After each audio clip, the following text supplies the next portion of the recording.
નમસ્કાર મિત્રો, મારી યુટ્યુબ ચેનલ સંજય પટેલમાં આપનું હાર્દિક સ્વાગત છે।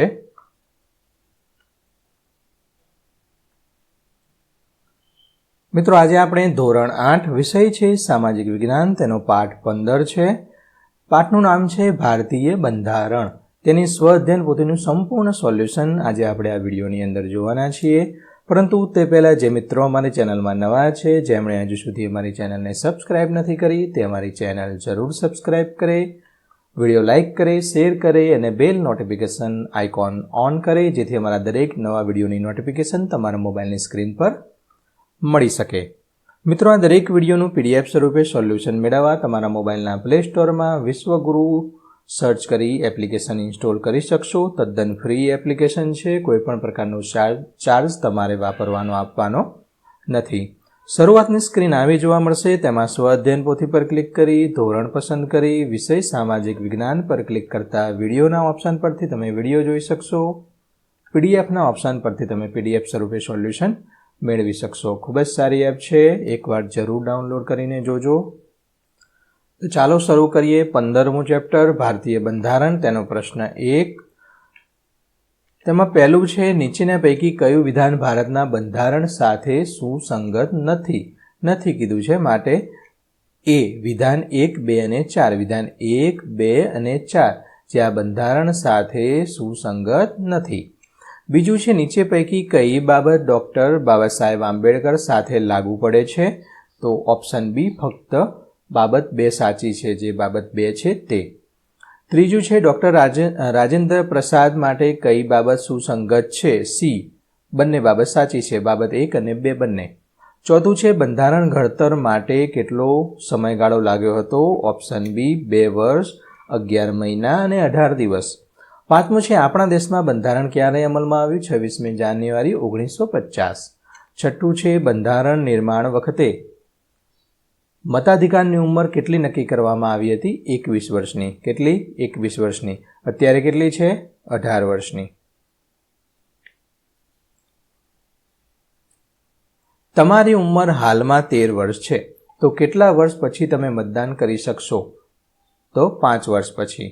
કેમ કે 18 વર્ષ પૂર્ણ થાય પછી તમે મતદાન કરી શકો। અત્યારે કેટલા વર્ષ છે? 18 વર્ષ છે, તો 13માં કેટલા ઉમેરવા પડે? 5 ઉમેરો તો 18 થાય।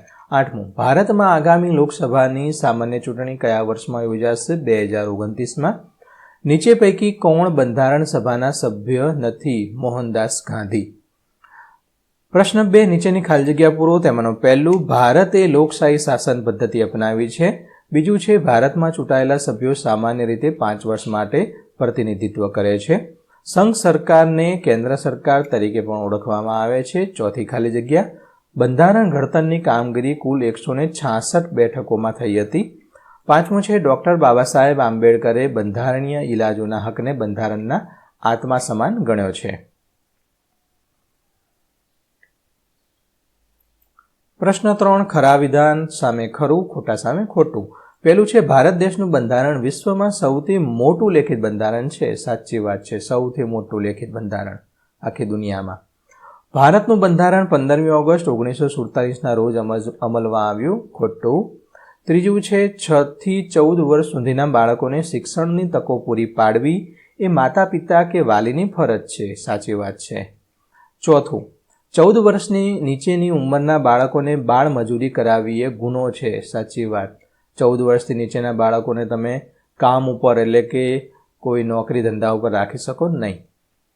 બંધારણની શરૂઆત મૂળભૂત હકોથી થાય છે। ખોટું। પ્રશ્ન 4 છે, મને ઓળખો તો હું બંધારણ સભાનો સભ્ય અને ભારતનો પ્રથમ વડાપ્રધાન છું। જવાહરલાલ નહેરુ। બીજું છે, હું બંધારણ સભાનો સભ્ય અને ભારતનો પ્રથમ શિક્ષણ મંત્રી, તો મૌલાના અબ્દુલ કલામ આઝાદ। ત્રીજું છે, હું બંધારણ સભાનો અધ્યક્ષ અને ભારતનો પ્રથમ રાષ્ટ્રપતિ છું, ડૉક્ટર રાજેન્દ્ર પ્રસાદ। હું ભારતની ખરડા સમિતિનો અધ્યક્ષ અને ભારતનો પ્રથમ કાયદા મંત્રી છું, ડૉક્ટર આંબેડકર। પાંચમું છે, હું બંધારણ સભાનો સભ્ય અને ભારતનો પ્રથમ ગૃહમંત્રી છું, તો વલ્લભભાઈ પટેલ।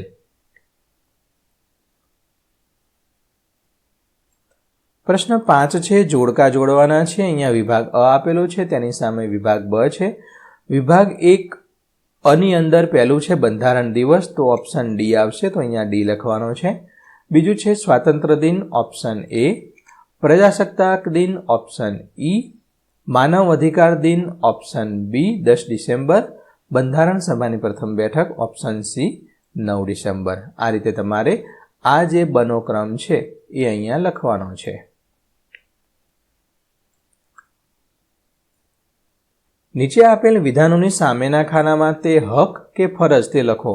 હક હોય તો હક લખવાનું, ફરજ હોય તો ફરજ લખવાનું છે. એમાં પહેલું છે ભારત દેશના નાગરિકોને સમાન તક મળે છે, જે હક રહેલી છે. બંધારણ પ્રત્યે વફાદાર રહેવું, જે આપણી ફરજ છે. એટલે કે કોઈ પણ દેશ પ્રત્યે કે કંઈ આપણે ફરજ પાડવી પડે, નિષ્ઠા રાખવી પડે, તેને આપણે ફરજ કહીએ. અને હક એટલે કે કોઈ નિયમ છે એ અથવા કોઈ વસ્તુ છે, કોઈ લાભ છે એ મેળવવો એ આપણો હક બની શકે. તો દેશના નાગરિકો હરીફરી શકે, વસવાટ કે વ્યવસાય કરી શકે, તે આપણો હક છે. 14 વર્ષની નાના ઉંમરે બાળમજૂરી રોકવી એ આપણી ફરજ છે. કોઈ એવું બાળક તમને દેખાય કે આ કામ કરતો હોય તો ચાની કેટલી ઉપર હોય, તો એના ચાની કેટલીના માલિકને કહી શકો કે ભાઈ આપણી ફરજ છે કે તમે આને આ રીતે કામ માટે રાખી શકો નહીં, એ આપણી ફરજ છે, આપણે કહી શકાય. રાષ્ટ્રીય સંસ્થાઓ, રાષ્ટ્રધ્વજ અને રાષ્ટ્રગીતનો આદર કરવો આપણી ફરજ છે. જાહેર મિલકતોનું રક્ષણ કરવું આપણી ફરજ છે. પોતાના વિચારો અભિવ્યક્ત કરવા માટેની સ્વતંત્રતા, તે આપણો હક છે. 6 થી 14 વર્ષના દરેક બાળકને શિક્ષણ અપાવવું આપણી ફરજ છે. 9મું છે અન્યાય સામે ન્યાયાલયનો આશરો, જે આપણી હક છે. કોઈ પણ ધર્મ પાળવવાની સ્વતંત્રતા આપણો હક છે.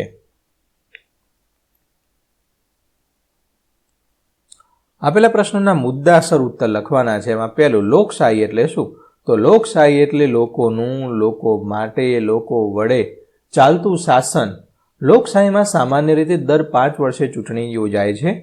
લોકોએ ચૂંટેલા પ્રતિનિધિઓની બનેલી સરકાર લોકમતના આધારે અને લોકહિતની દ્રષ્ટિએ રાજ્ય વહીવટ ચલાવે છે. ચૂંટાયેલા પ્રતિનિધિઓ 5 વર્ષ માટે લોકોને જવાબદાર રહી દેશનું શાસનતંત્ર ચલાવે છે. તેથી લોકશાહી જવાબદાર રાજ્યતંત્ર પણ કહેવાય છે. બીજો પ્રશ્ન છે, બિનસાંપ્રદાયિક દેશ એટલે શું? તો ભારત એક બિનસાંપ્રદાયિક દેશ છે. બિનસાંપ્રદાયિક એટલે ભારતનું શાસનતંત્ર કોઈ ધર્મ કે સંપ્રદાયની માન્યતાને આધારે ચાલતું નથી. ધર્મ કે સંપ્રદાયના આધારે નાગરિકો વચ્ચે ભેદભાવ કે પક્ષપાત રાખવામાં આવતો નથી. ભારતના બંધારણે દરેક નાગરિકને ધર્મ કે સંપ્રદાય સંબંધી કેટલીક સ્વતંત્રતાઓ ભોગવવાની ખાતરી આપી છે. તેના આધારે લોકોએ કોઈ પણ ધર્મ પાળવાની, ધાર્મિક માન્યતા ધરાવવાની તેમજ તેનો પ્રચાર અને પ્રસાર કરવાની સ્વતંત્રતા મળેલી છે. ત્રીજો પ્રશ્ન છે, બંધારણના મૂળભૂત હકો કયા છે? તો મૂળભૂત કુલ 6 હકો છે. તેમાં સમાનતાનો હક, સ્વતંત્રતાનો હક, શોષણ સામે વિરોધનો હક, ધાર્મિક સ્વતંત્રતાનો હક, સાંસ્કૃતિક અને શૈક્ષણિક હક, બંધારણીય ઇલાજનો હક. આટલા 6 હક મળેલા છે. આ 6 હકની અંદર તમારે કોઈ પણ તકલીફ હોય કે કોઈ પણ મુશ્કેલી હોય, તમે તેના વગર રહી ગયા હોય હક વગર, તો આ દરેક આ 6 હકમાંથી તમે એનો આશરો લઈ અને તમે તે હક મેળવી શકો છો, જેમાં તમે બાકાત રહી ગયા હોય તેમાં. પ્રશ્ન 8, નીચે આપેલ પ્રશ્નના 1-2 વાક્યમાં જવાબ આપવાના છે. તેમાંનો પહેલો પ્રશ્ન, બંધારણ સભાના કોઈ પણ 5 પ્રતિનિધિના નામ જણાવો. તો ડૉક્ટર રાજેન્દ્ર પ્રસાદ, જવાહરલાલ નહેરુ, સરદાર વલ્લભભાઈ પટેલ, મૌલાના આઝાદ, ડૉક્ટર ભીમરાવ આંબેડકર. બીજું છે બંધારણના મહિલા પ્રતિનિધિના નામ, શ્રીમતી સરોજિની નાયડુ, શ્રીમતી વિજયાલક્ષ્મી પંડિત.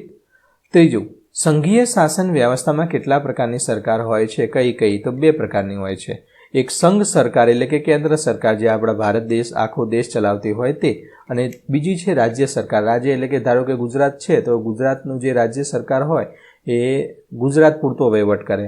રાજસ્થાન રાજ્ય છે તો રાજસ્થાનની જે સરકાર હોય તે રાજસ્થાન પૂરતો વહીવટ કરે, એ રાજ્ય સરકાર કહેવાય. અને કેન્દ્ર સરકાર એટલે આ દરેક રાજ્યો ભેગા થઈને આખો આપણો ભારત દેશ બને છે, તો આખો ભારત દેશ ચલાવવા માટે જે સરકાર હોય તેને કેન્દ્ર સરકાર કહેવાય છે. પ્રશ્ન 9, નીચે બંધારણ સભાના કેટલાક સભ્યોના ફોટા આપેલા છે, તેના નામ તમારે જાણવાના છે. તો આ જે ફોટો છે ભીમરાવ આંબેડકર, આ છે જવાહરલાલ નહેરુ, શ્યામા પ્રસાદ મુખર્જી, સરોજિની નાયડુ,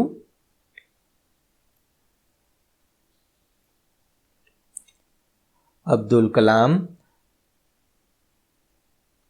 વિજયલક્ષ્મી પંડિત, રાજકુમારી અમૃત કૌર, કનૈયાલાલ મુનશી, સર હોમી મોદી, હંસા જીવરાજ મહેતા. આ પ્રમાણે તમારે તેના નામ લખવાના છે અને તમારે તેને ઓળખવાના છે. પ્રશ્ન 10. ભારતના આદર્શ નાગરિક બનવા તમે કેવી કેવી ફરજો અદા કરશો તે જણાવો.